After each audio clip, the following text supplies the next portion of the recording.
podcast in which one man strives to level up his geekhood and helping you do the same, one battle at a time. Now, let's get geeky with Gamer Leaf.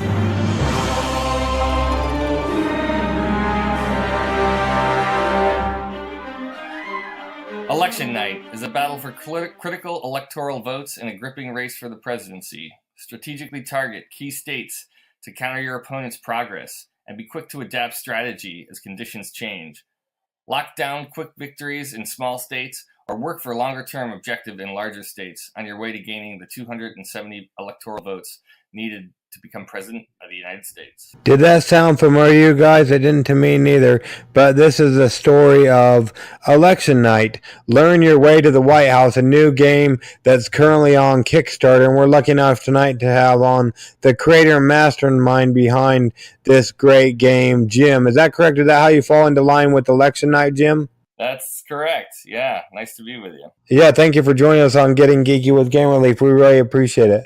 Thanks. It's good. Happy to be here. No problem. Glad we could catch up with you. So before we get into this, let's rewind a little bit if we could. We don't have to go back very far, of course, unless you were born into tabletop board gaming and dice, or I don't know if you're in politics or whatnot, but before we get into your game or whatnot, how did you get into tabletop board gaming or whatnot? I was a really big fan of strategy games when I was younger. I loved Stratego, a lot of those early games that were popular in the late 70s, early 80s. I also got into Dungeons & Dragons role-playing games, so I was pretty fascinated with dice, became a dice collector of sorts, probably like every RPG player did back in those days. So I was always just fascinated with the combination of strategy and dice. I have to admit, I didn't really see them as a teaching tool as much as a gaming tool when I was younger. But then when I had two daughters in 2009 and 2012, I started looking at gaming in a little bit of a different way. Well, there you go. That's awesome. So, yeah, so dice and strategy, is that possible? Oh, yeah, it really is. And actually, I kind of am a security strategist in my day job. I've written some strategies as a security strategist for the government. That's all I'll probably say on that. You can probably see my LinkedIn profile there. But yeah, that's all classified. If you told us any more, you'd have to kill us? Not really. I've done some classified stuff in my day, but a lot of people in DC have. But yeah, I think it informs, the way you kind of look at games and what you enjoy, creating the layers of complexity and the kind of asymmetry that you recognize in really good games that you play and you learn to like. Yeah, because I hear a lot of people, well, I guess not necessarily, they don't like the roll and move games, so maybe there are a lot of people, there's a lot of dice games out there, so I guess that's true. So minus yours, minus election night, or the Play Smart Dice, which we'll get onto as well, do you have a current favorite game? If I let you pick your game as a favorite, they might have me run out into the street and hung if I let you pick your own favorite game, your own game, Jim.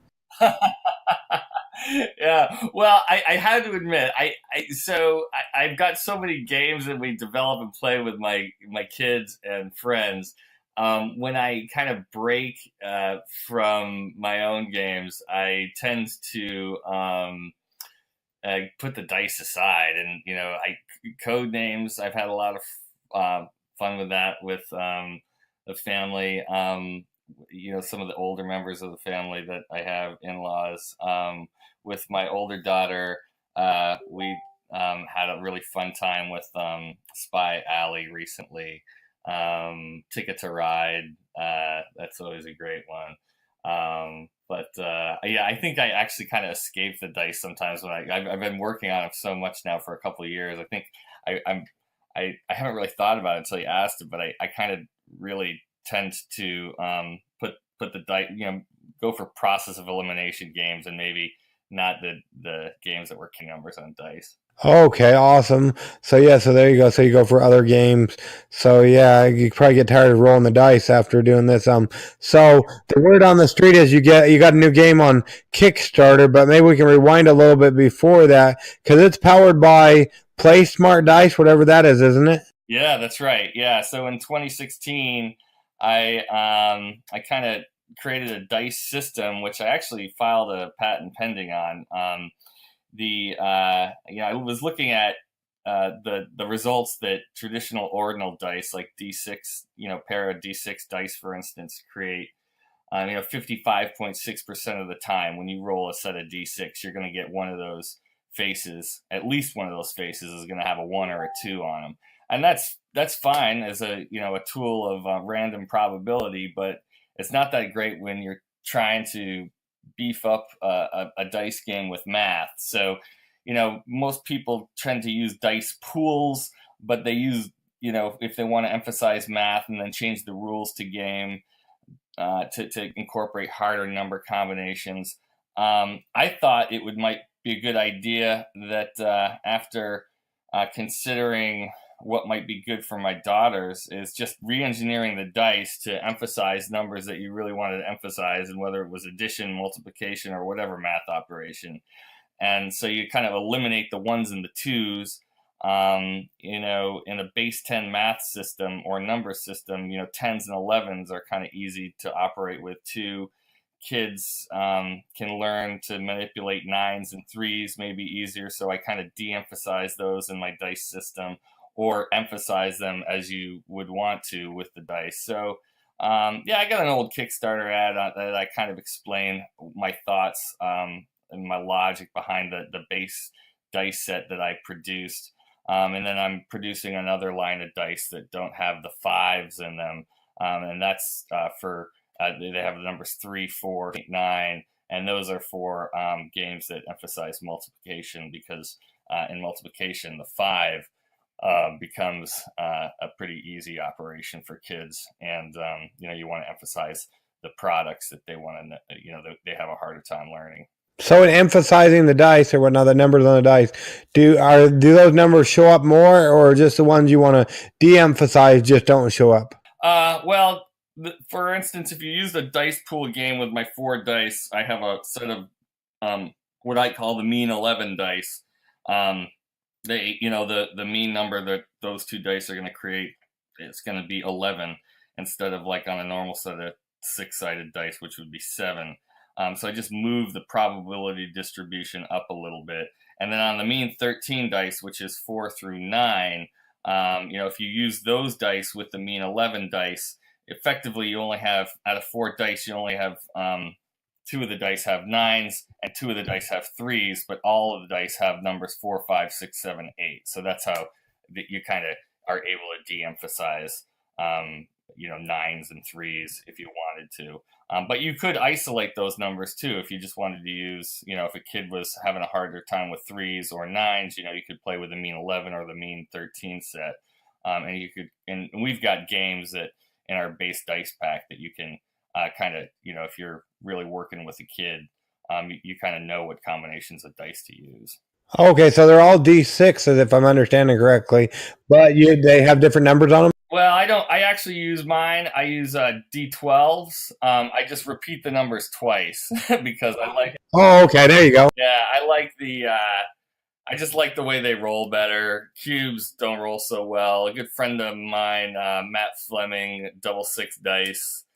He actually reinvigorated that a couple of years ago, and I have to say, he had a great dice campaign a while back, and I was like, well, if I'm going to create dice, I'm just going to kind of use D12s, because you could just repeat the numbers. They roll better, they're better control, they don't pop off tables. And then I was envisioning getting these in schools too, and cubes kind of stink for, tabletops.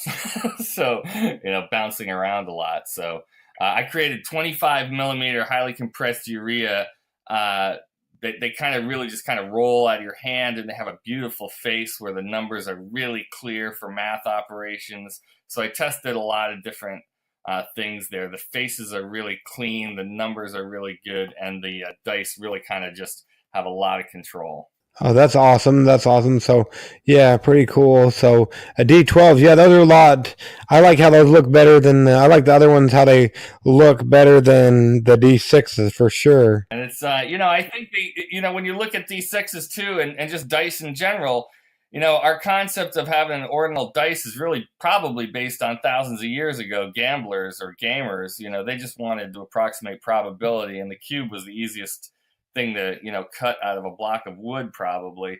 It wasn't because it rolled great, it was just probably the easiest to produce. So we've just kind of stuck with that tradition, but with modern, production and machinery methods, we shouldn't really be limited to that. So, it's something that we could easily manipulate. For sure, definitely. So that's awesome. So, and we'll go ahead and make sure we leave a link to that campaign as well to Play Smart Dice so that they can see the pretty pictures of the dice. So, yeah, they look pretty amazing. So that's awesome. And they're bigger than regular D12s or whatnot. Are they bigger?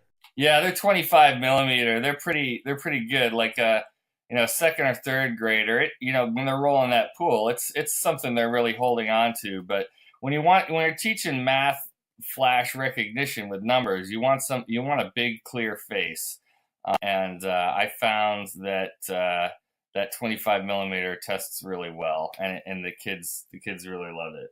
Cool, that's pretty good. Yeah, that's awesome. So, word on the street is to go along with Play Smart Dice that you have a new game on Kickstarter. Well, I guess it's been there for a while, but what can you tell us about election night, Jim? Yeah, so we've developed a lot of play sheets. We got some like RPG inspired stuff, some space adventure inspired stuff, but then some educational play sheet inspired things we were developing, and we were thinking about coming up with a board game that was going to be a little bit more expansive than a print and play kind of thing. And the concept we came up with that would really add some nice other layers of educational value in the game, but and maintain a lot of fun, was a race for the White House of the Electoral College. And what we've created is an electoral map that you can kind of see on our Kickstarter campaign. We have a classroom version. You can see video on that. And we have a tabletop version for kind of like the home. And it's a great map. It requires players to target key electoral votes. It's the actual 270 electoral votes in the actual presidential election, with the states that have to be won individually with rolls of the dice, of a dice pool of the Play Smart dice. And we have an addition side on one side of the game board and a multiplication side on the other. So presumably you could take this game with an early grade schooler, start playing it, and play it all the way through multiplication a couple of years later and become math fluent. Being that when we baited this with one of my daughters this summer, I mean, she played it 3 times and she was kind of mastering her multiplication after that. And that's because we emphasize the hardest to learn products, and we assign those to the most electoral votes on the map. So, for instance, 6 times 8 is a really tough product for whatever reason. The 8s in general are hard for kids to memorize. 8 times 6, when you're targeting 6 and 8 in our dice pool, that's associated with California, where you have to kind of fill in a polygon associated with California 5 times to win that state. So you're continually targeting. So 6 and 8 have this kind of magical value in the player's mind because it's the 48 state. And 7 times 8, for instance, is Texas. All of the other states of high electoral value that kids start targeting first and trying to assign roles to are assigned to a lot of the 7s, the 8s, some of the 6s and the 9s, not so much the 5s. But you can kind of see how that's kind of set up on our game page. We have some details on that and a little bit more behind the logic and the science behind that. and it's worked really well. I don't really know of a lot of great games out there that teach multiplication. I think we're onto something here, because not only does it teach multiplication and addition, but the students are kind of kinesthetically and tactily referencing states, learning their states at the same time. They're actually learning the Electoral College as well, which if you've ever heard a kid ask a parent or an adult, how does the Electoral College work? You get this long, awkward pause, because it's not really, representative democracy concepts are not really that easy to explain. But when you play them in a game, the kid gets it instantaneously. Like, oh, I get it. Each state has a certain number of votes. You got to win the state, and then that adds to a tally, which is exactly how our game is played. And then what we found, like you can see it in our video, it was shocking to me how fun this was for kids. They're really into it. I had this big script that I wrote for the campaign that got into the details of the campaign, the game, and the rules and everything. And we got a great video guy that came on board, and he just got some great footage of a game night we did in our neighborhood, and the kids were going nuts. And he just said, scrap this script, just show the kids. This like speaks more than anything how much fun they're having playing this game. And he's right. Like, there's nothing I could say. I think you really just got to watch the kids playing it to see how powerful it is. And then understand that not only are they having fun with this, they're actually learning their essential math operations, they're learning states, and they're learning the civics of the Electoral College. Awesome. Yeah, I would get that awkward pause, because I don't know anything about that Electoral College, really. Yeah, I know. Yeah, it's not that easy to, just to discuss exactly how it works. But when you play it in a game, and, there's some political games out there that, they really deal with abstractions of the Electoral College. This is the actual Electoral College as far as the values go. I mean, the abstraction is that the dice are the actual election for the states, but, it's not an abstraction when it comes down to, like, what the states have and how the game works. Awesome. So if me and you were to sit down to play this game, Jim, what would it look like? I mean, what would it sound like? This is a podcast, after all. Yeah. So, you mean like sound effects, or like, well, we would just be rolling it, and then I would roll 4 dice. We would probably play the multiplication game, or we could play the addition game. That goes a little faster than the multiplication game. But, I would roll like 4 dice, and I would say I have to look at all my 4 dice, and I get to produce up to 2 products to assign to 2 states. So if I, rolled a 6 and an 8 and a 6 and a 7, or maybe a 6 and a 5, maybe I could re-roll the 5, because you get to freeze and do 1 re-roll. I could re-roll the 5, and then I could have a 6 times 8 and a 7 times 8. I could assign those to like California and Texas.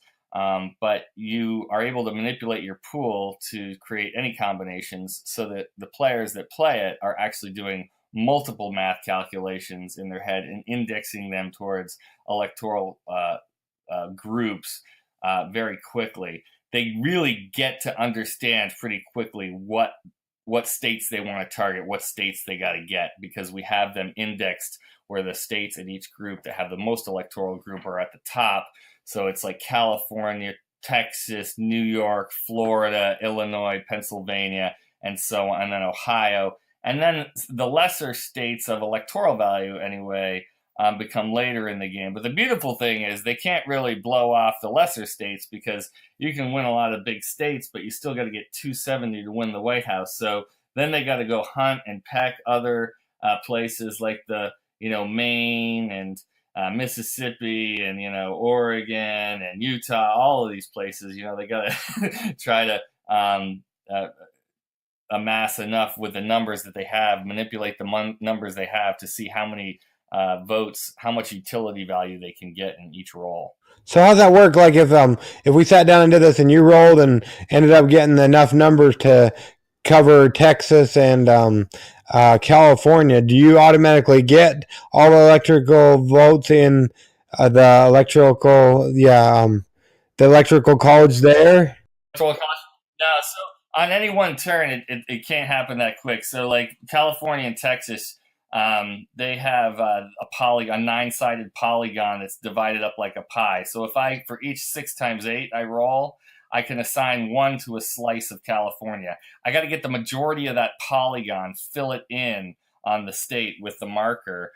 If I do that 5 times, then I get California. There's 2 other states that are assigned to the 48 group, Arizona and Connecticut. Connecticut, I could assign 1 roll of 6 times 8 and get the 7 electoral votes right away because it's just a circle state where you fill in the dot.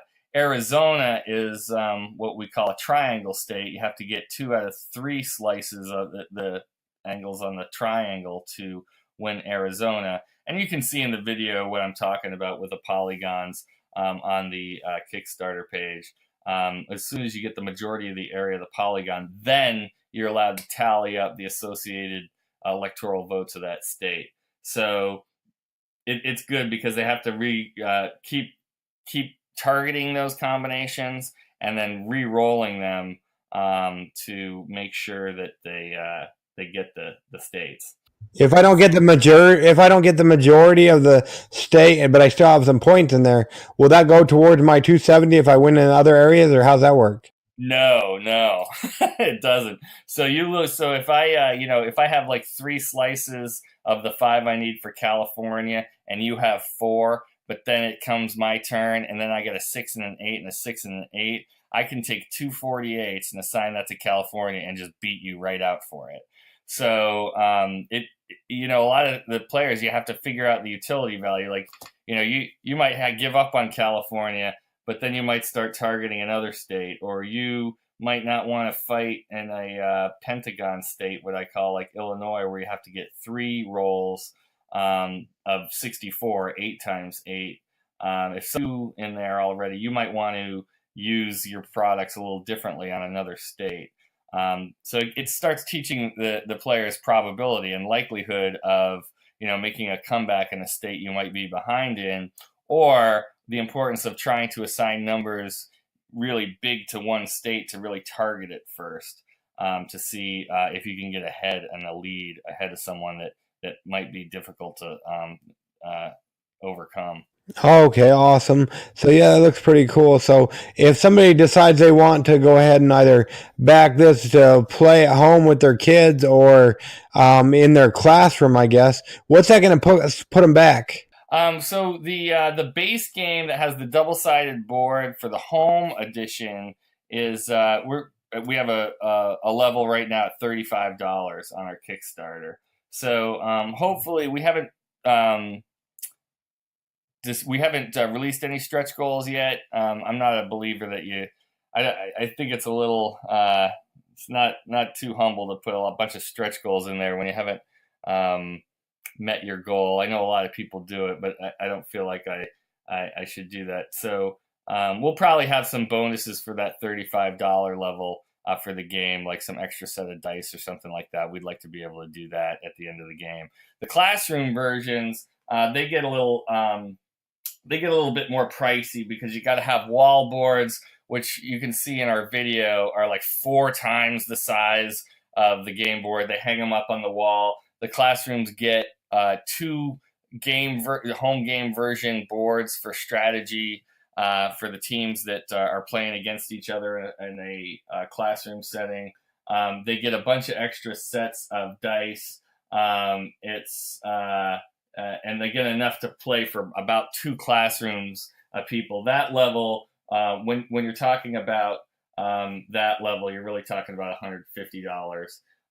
But you can, if you wanted to pick up 2 copies of just the home version, you could pledge $60 and get save a little money, get 2 versions of the home game. And for $15, we're offering just the base set of dice that comes with 5 other games that kind of something similar to we did in the first campaign. So that's where we are with that. Okay, and it looks like there's a couple big ones too. The President-elect as well as the Rushmore Club. Yeah, the Rushmore Club. We actually got a guy from Seattle that got that. So I'll be going out to Seattle to play with some classrooms. Yeah, the Rushmore Club, you get classroom versions for up to 10 schools, and you get a lot of stuff on there, and a local game night for up to 50 kids who we're going to give copies to the game too. Um, and the game night that I'll go anywhere in the continental U.S. for. Anywhere, it doesn't matter. I will travel there and hold a game night that we held here in Arlington, Virginia, and you can see some of the highlights of how that went on our Kickstarter video. Oh wow! So if they get that one, that that doesn't cover everything, does it? Yeah, it covers everything. I mean, I'm not going to buy the pizza for the kids when I go out there, but I'm bringing all the games, all of that stuff. 10 classes will get it. 50 kids are gonna get, yeah. So, and I will. I got some frequent flyer miles. I figure I can. Oh, okay. I was gonna say if it was gonna put your travel and everything, you're gonna have to put a little bit in. Oh yeah, no, it's not going to be travel. I'm going to pay for my travel. So Awesome. Yeah, so that's pretty cool. So we have a running joke on the podcast. Actually, we don't know if it's a joke because nobody's confirmed either way, Jim. But per se, somebody's fallen asleep while listening. It wouldn't be because of you or this game or dice system. It'd be because of me and my podcast. We're 3 weeks into April, and we've already released 61 episodes this year since January 1st. And so they get a little tired of hearing me drone on and on.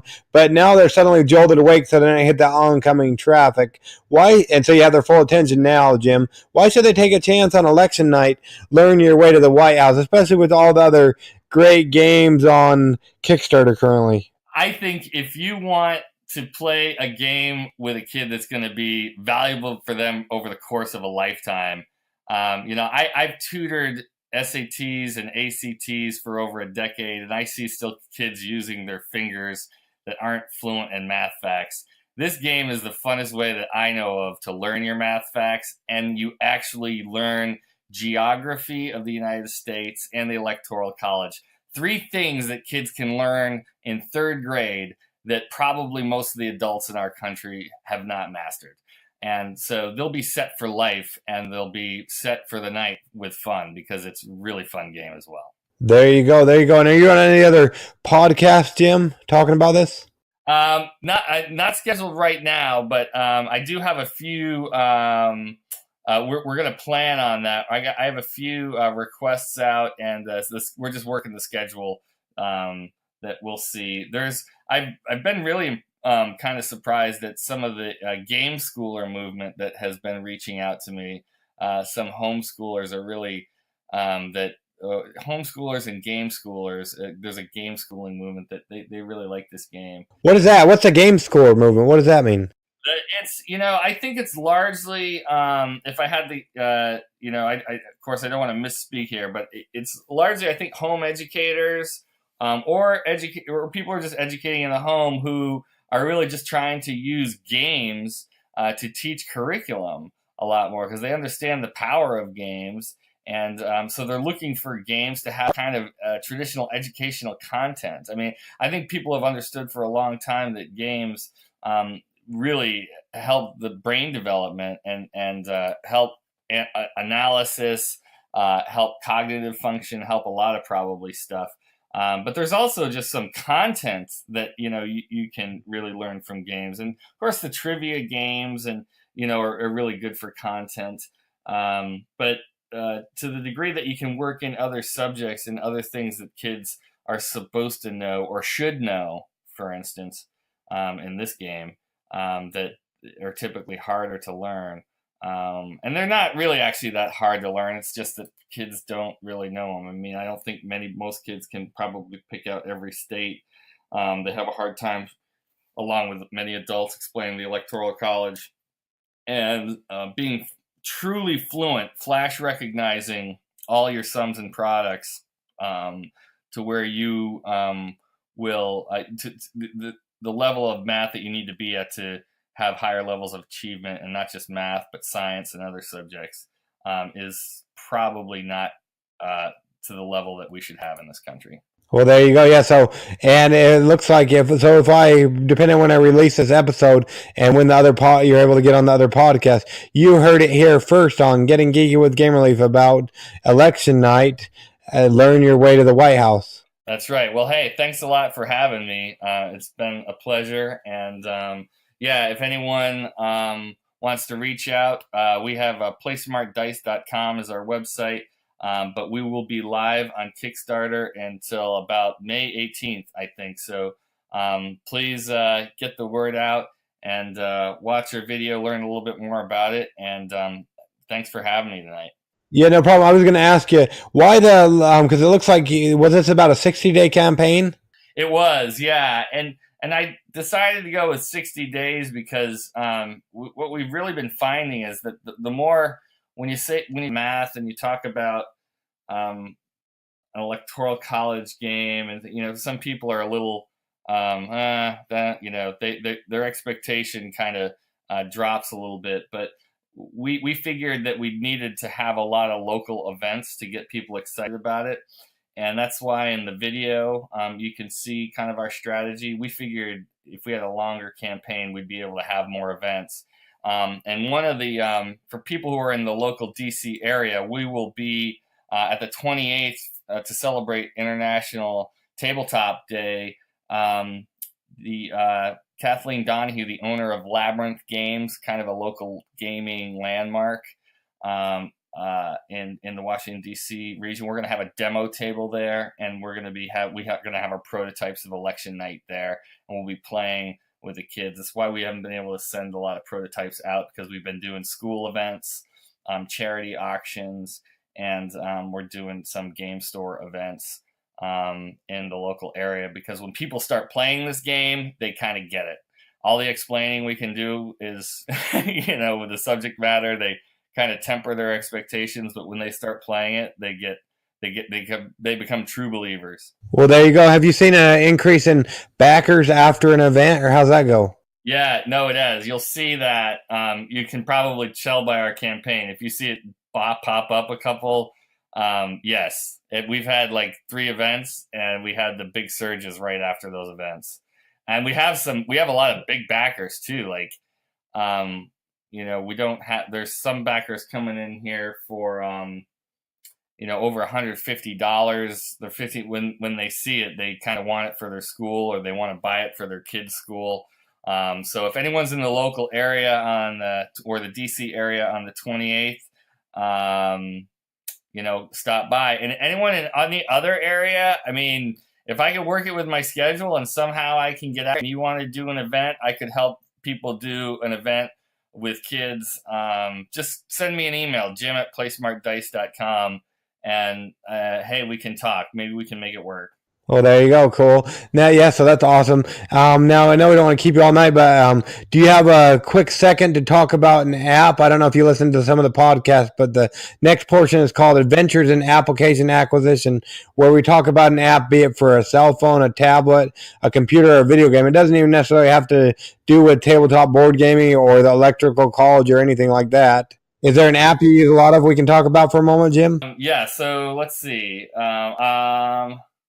I want to get it. I'm just looking at my thing right now. Team Snap is something it's like both my daughters are soccer players. I'm using that all the time. Okay, what can you tell us about Team Snap? It's really great. I mean, I don't know if anyone has any kid in sports.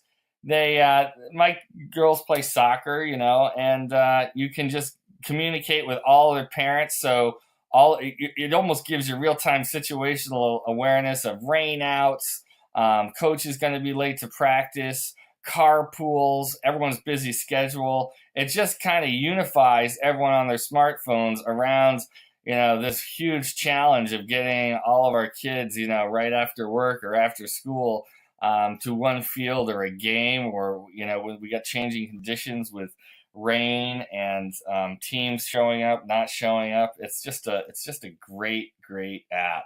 Well, there you go. So if you own the rights to Team Snap, what would be one thing you would do to fix it or make it better, Jim? I suppose, you know, I'm pretty. I guess I'd have to. I'm gonna have to think about it now. I've kind of see there are these in-game updates that you get, and some of these games you're at the game, so your phone keeps buzzing at you like, oh, the score's 3-2. I'm like, oh yeah, I just saw my daughter score that goal. So and it gets so you want to keep your cell phone on. So I still haven't figured out how to turn that update off. But it's kind of funny, and I think some of the other parents think that too, because they're always saying like, "Oh, there's the update," and then we're always trying to figure out like who's updating it, because someone's at that game updating it like immediately. So I mean, in one of our cases, but in my younger daughter, I don't think they get it. It's not that they don't take it that seriously. And then I think there is something with people that have multiple kids or multiple teams. They have there is there's a banner on the top of it, but there could be some, maybe if you have multiple teams, a little bit different way to maybe accessorize the page yourself to show exactly, okay, whose team is this now I'm looking at? Because sometimes, you have to look at the top. Maybe they could have something that would make it a little easier to know which kid's schedule you're looking at. Oh, awesome. And you call that Game Snap? Is that what you said? Team Snap. Team Snap.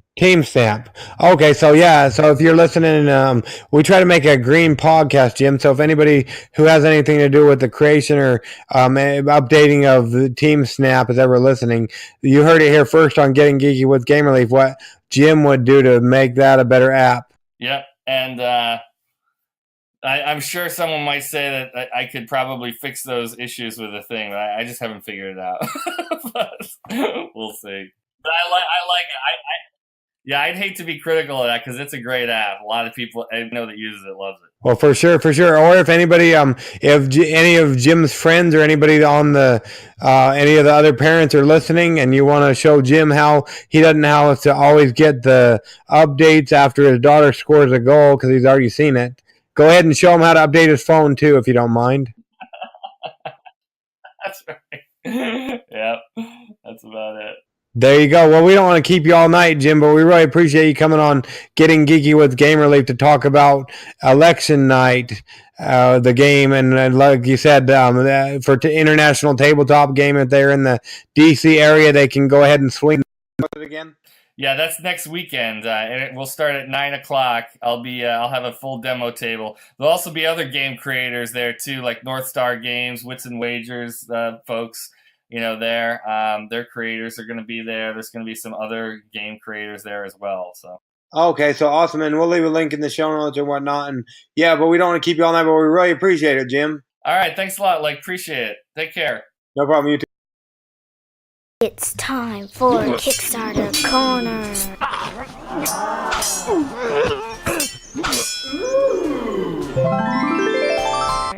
To begin now.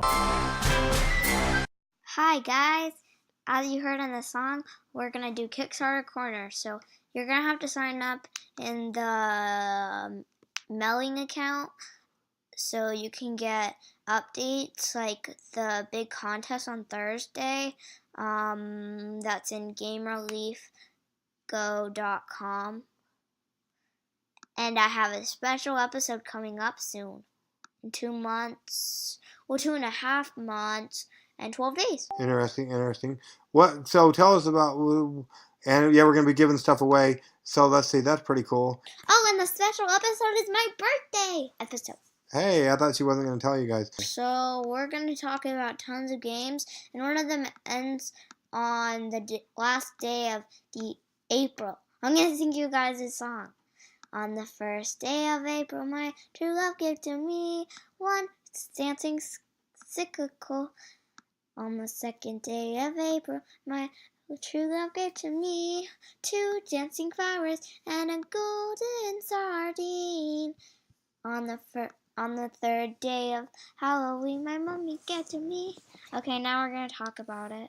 Oh boy, I don't know if we should edit that out, or what do you think, Princess Leaf? Nah, I guess you got to hear Princess Leaf sing about her first love of, what do you call it? I don't know, that was weird. Anyways, let's go ahead and get on with, what did we come here again? Kickstarter Corner, and also to hear that song. Yeah, so if you're not here for Kickstarter Corner or to hear that song, you're in the wrong place. But if you're here for Kickstarter Corner, we got some great news and some great games. We'll go ahead and give them to you backwards. Go ahead.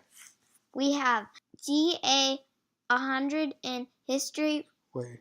No, not. Hey, she's trying to tell you the games backwards. I meant our links. Go ahead and talk about the games forwards. Let's do it forwards. 5. Let's do it forwards. Tell us about it. Okay, Swords and Styles rewrite history in 1,000. 1,000 sounds good. I like it when it's backwards. Let me just read it backwards. No, don't read it backwards. Swords and Cells is an epic conquest and diplomacy game about leading your armies and fleets through the medieval Europe in 1000 AD. Go to days 5. Oh boy. Yeah, go to days 5, meaning they have 5 days to go at the time of recording. They have funded, and they got 200 backers almost. And yeah, definitely check this out. They go through Saturday. 2018 to 28 April Saturday. Okay, let's cut off the backward stuff. But yeah, so they have funded, so check that out. And then let's do this one forward, shall we? Dungeon Brawl. Customizable, free-for-all RPG board game. In this board game, your friends are now your enemies. Vying for the treasure. Choose a class, create a deck, and destroy your friends. Your dungeon crawl has now become the Dungeon Brawl. Ending They still on. have 5 days. Yeah, so go to days 5, like she was saying. They end on at Mountain Standard Time, AM, 9 o'clock, 2018, 29 April, Sunday. Is that how you do it? Yeah. But we're not going to do it backwards anymore. Dad did it, so I gotta do it. No, Dad didn't do it. Go ahead. Let's do it forwards. Go ahead. Relay of Gala. The Gate of Rayla in His house at Relay. Dead. Cthulhu. Wait, streaming. You have only have hours to scare the gate, and some among you have other plans. Let's pop it up a little bit, Kate. They have 25 hours. 25 hours? No, they funded in 5 hours, Shirley. They still got days to go 5. They got 5 days to go, and they are double funded. So check this one out. It ends on not the last day of April, but on the second day of April. No, the 29th of April. Silly. Now, what else do we got? This one, I talked to the creator, and if you haven't, go back and listen to the interview, or go forward, or whatever you want to call it. It's called Swerve. The connected strategy game. Bringing Friday game night back. Simple rules, complex strategic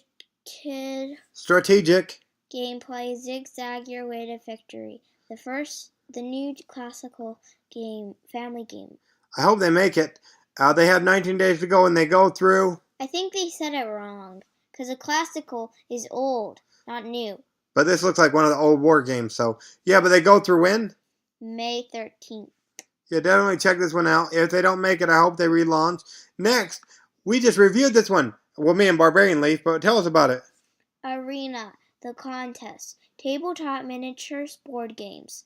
A fantasy tactical combat miniature tabletop for 1 to 8 players with a competitive dragon crawler and player versus player. Competition. Competition. Yeah, team. Sorry, Princess Leaf. Just scrolling down, because remember during our last episode we tried to record it, and it stopped recording. We had to do it 1.5 times. So we need to get some upgraded equipment, and we'll be giving you an opportunity to help us get updated equipment soon enough, but we'll not tell you about that yet. But anyways, go ahead, and you already told us about this game, didn't you? They have 3 days to go. Yeah, 3 days to go. Get on it. Listen to our preview if you want. See what me and Barbarian Leaf had to think. They go through April 26th. This Thursday. And what are we doing this Thursday as well? A giveaway. So sign up for our mailing list at where? GamerLeafGo.com. Kind of like Pokemon.com. Or Pokemon Go. Anyway, interesting. And then let's see. Were we on the right thing? Are we on the right thing? No, we're not. I clicked on the wrong thing. Okay, anyways. So we got that one. And then don't forget about Terminator Genesis. Rise of the Resistance. A cooperative 1 to 4 player action adventure game featuring an original campaign set in 2029 Terminator University. Or universe. And they have a week to go going through the last day. I can play it. Can you? How do you know? How do you know if you can play it? Because my true love gave it to me. Your true love. She's not married, people. She doesn't have a true love. But anyways, if you want to get on the craze of this, they got a week to go, ending Monday, the 30th of April. So definitely check that out. And then we've also got No Escape. No Escape is a competitive maze building. Take that game for 28 players. 2 to 8 players, silly. 2 to 8 players. And then don't forget, so definitely check that one out. They go through what? May 17th. So definitely check. On the 17th day of May, my true love gave to me No Escape, the game from Kickstarter.com. And then we've also got Splattered Ink Games. Splattered Ink Games presents Daubers. Quest for the Key. Daubers Quest for the Key is more than a decked building game. It's an epic encounter building and adventure board game for 2 to 4 players. Yeah, not 24 players, but 2 to 4 players. And that's from Daryl Jones. You can go back and listen. We had him on the show, as well as Jonathan, who created No Escape board game. We also had Carl and Carl from Stormecton Productions, who talked about their game. Mobsters. Metropolis. Create your syndicate. Rise to the power. Invest in toughs and recruits, or conducted drive-bys in order to become the most powerful gangster boss in the 2 to 4 player strategy game. Yeah, 13 and plus, so Princess Leaf is out on this one. They have between 66 hours and 48 hours by the time you hear this, so definitely check it out. They funded really quickly, and now they're going for stretch goals. April 26th. On the 26th day of April, my true love gave to me Mobsters Metropolis to play on Kickstarter Corner. And my true love also told me to make sure you sign up for Gamer Leaves podcast exclusive emails, and you can find out about contests and get exclusive podcasts before everyone else. Go to gamerleafgo.com and sign up today, because Thursday, April 26th is when Princess Leaf's true love gave this to her. Signing off.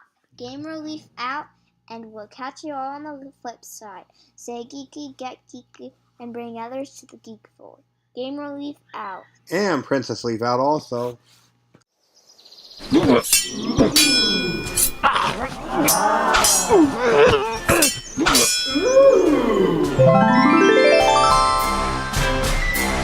Gamer Leaf levels up. Tune in next week to see if Gamer Leaf's luck holds up.